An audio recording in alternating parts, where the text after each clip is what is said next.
जय श्री राम, जय श्री राम। मंथरा ने केकई से कहा कि दुई वरदान भूप सन थाती, मांगहूँ आज जुड़ावहूँ छाती। सुतहि राजु रामहि बनवासु, देहि लेहूँ सब सौति हुलासु। तुम्हारे दो वरदान राजा के पास धरोहर हैं।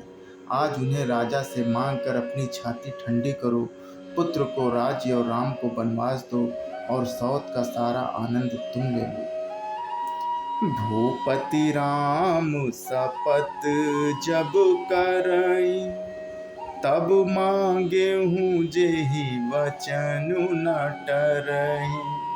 बिल्कुल समझाए दे रही है उसको कि होई अकाजु आजु निसी बात बीते, वचन मोर प्रिय मानहु जीते। जब राजा राम की सौगंध खा लें तब वर मांगना, जिससे वचन न टलने पावे। आज की रात बीत गई तो काम बिगड़ जाएगा। मेरी बात को हृदय से प्रिय या प्राणों से भी प्यारी समझना।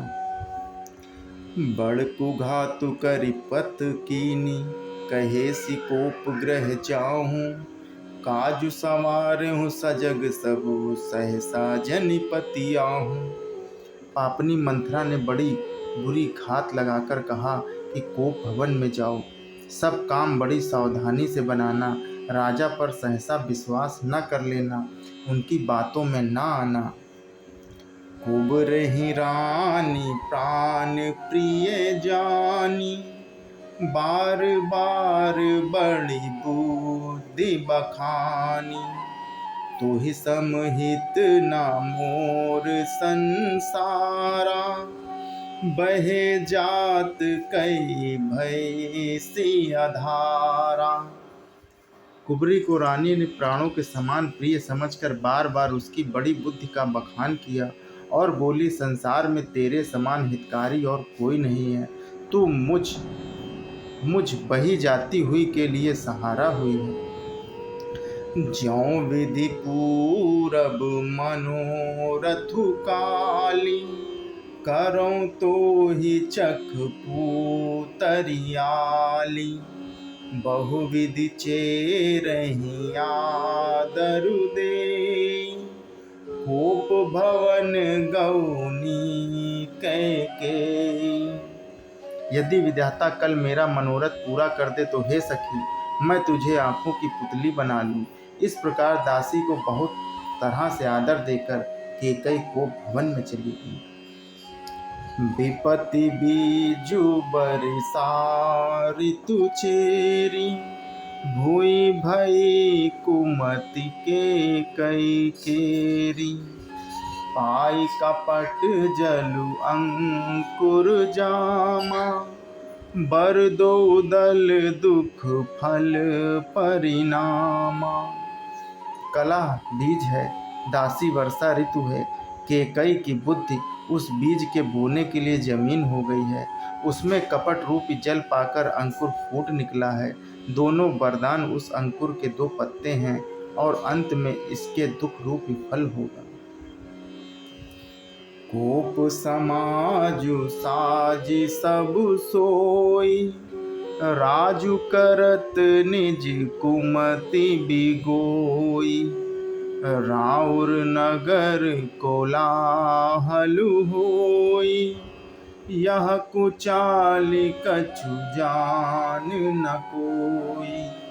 केकई कोप का सब साज सजकर कोप भवन में जा सोई। राज्य करती हुई वह अपनी दुष्ट बुद्धि से नष्ट हो गई। राजमहल और नगर में धूमधाम मच रही है। इस कुचाल को कोई नहीं जानता। प्रमुदित पुर नर नारी सब, सजहि सुमंगल चार। एक प्रवहि सही एक निर्गम सही, वीर भूप दरबार। बड़े ही आनंदित होकर नगर के स्त्री पुरुष शुभ मंगलाचार के साथ सजे हैं। कोई भीतर जाता है, कोई बाहर निकलता है। राजद्वार में बड़ी भीड़ हो रही है। बाल सखा सुनहिए हर साही, मिली 10 5 राम पही जाहि। प्रभु आदरहि प्रेम पहचानी, पूछहि कुशल खेम मृदुबानी। श्री रामचंद्र के बाल सखा राज तिलक का समाचार सुनकर हृदय में हर्षित होकर वे 10 5 मिलकर श्री रामचंद्र जी के पास जाते हैं।